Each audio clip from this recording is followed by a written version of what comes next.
তালের ফুলুরি করতে হলে আপনি নেবেন 2 বাটি, ছোটো বাটির 2 বাটি তালের সস,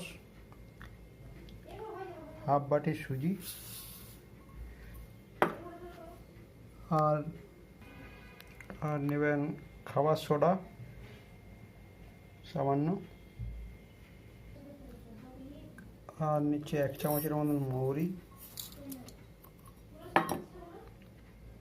আর 1 বাটি ময়দা,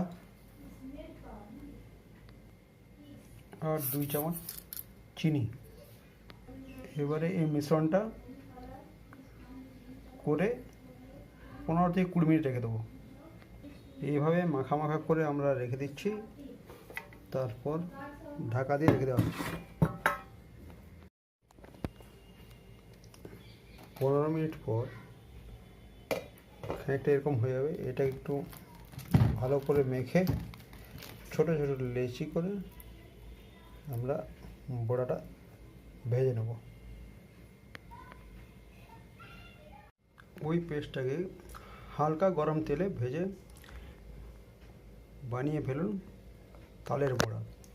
খুব সুন্দর, সফট এবং নরম আছে, খুব সুন্দর,